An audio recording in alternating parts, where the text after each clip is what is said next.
Competition always stems from a sensation of lack. Now, the truth usually is that competition stems from comparison. Now, comparison is known to be the greatest thief of joy, or amongst the best thieves of joy, because when one lives in comparison, the other one will always feel better, will always feel more advantaged. The pastures always seem greener on the other side. Now, the point is, well, in life, comparison is good, but it is only good if it is made constructively. If someone is your superior, well, the point is, there will always be, right? There will always be a better warrior than you. There will always be a bolder being than you, right? There will always be someone who's far more into what you've been doing till now, right? You've probably been painting for 20 years. Probably there's someone who's either older into the field, or they're much better without having as much experience. Probably they had more time, or they had more imagination, but there will always be people who are better. There will always be people who are worse than you. Obviously, when you compare yourself, make sure that it is not an impulsive behavior, because if you live impulsively, your impulses will usually guide you towards ruin, and you're always going to be looking at the people who are higher up there. Most likely they have higher finances, right? They have better finances, they have higher standards most likely as well, or they have a lot more time to simply practice what they want. But comparison always stems from a sensation of lack, because when you look at others and how either talented they are, or how well they apparently seem to be doing in their life, you're only seeing a small glimpse into their life, that which they are allowing as public. You don't know the entire existence, so, well, most of that is, well, most of your opinions about those people is most likely the psychiatry you build up in your own mind. So, comparison stems from a sensation that you're not good enough, because see, comparison stems from this sensation that you feel someone's better and you want to simply prove them that they are not, or that you're still worthy, or probably you want their attention because you also want help from them. You want to be guided by them, or, well, something like that. Or in more egotistical cases, probably part, if not quite entirely, their attention, right? The attention that they receive, or even be even better than them. These are all aspects of the mind. One shouldn't feel ashamed about these. It's all part of the environment that one has grown in, and, well, that's kind of it. The things, impulses, craves, emotions, mental feeds that one took from their own environments, they're most likely going to carry those as baggage, and they're going to influence you, how you will function and the such.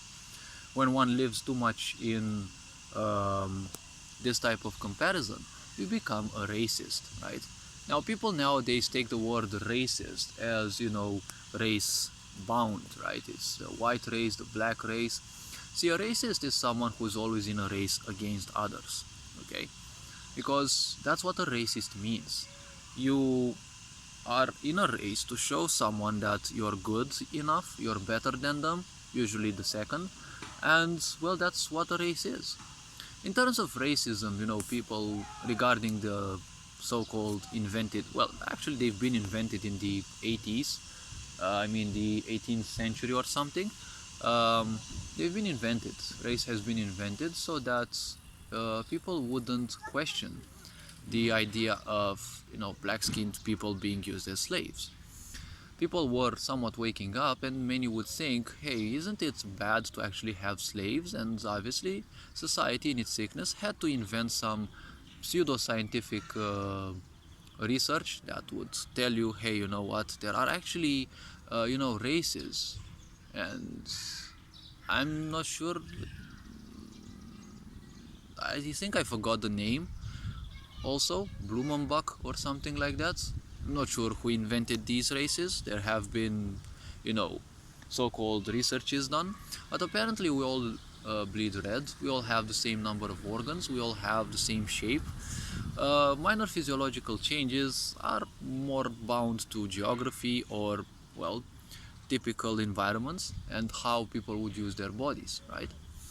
Now, see, even in racism, the word that we have today, see, people are just stupidly interested in showing that, black people are inferior or black people are superior, white people are so, and all this gibberish that simply has no use.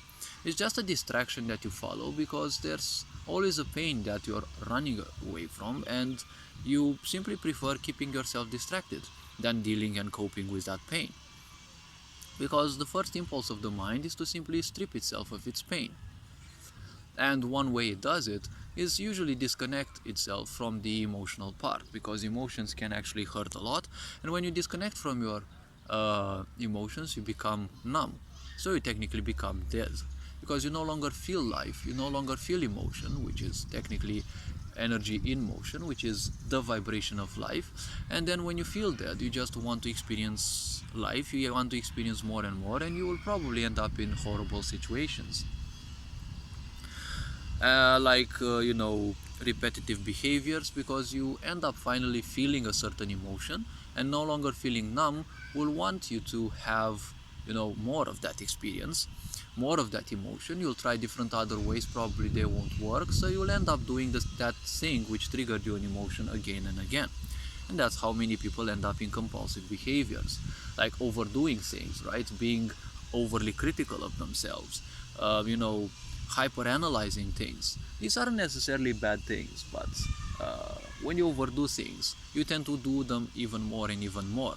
And the mind is always good at overdoing things and keeping itself busy. And you can't overdo things without comparing yourself with others. So that's when you become a racist. You're just in a race to show others, well, more or less nothing, because when you're in such a race to prove people that you're worthy, you don't have any objective. You just have a pain or a set of pains, and you're running away from them. All this being said, you are appreciated. Take care. Ferinjan Board signing out.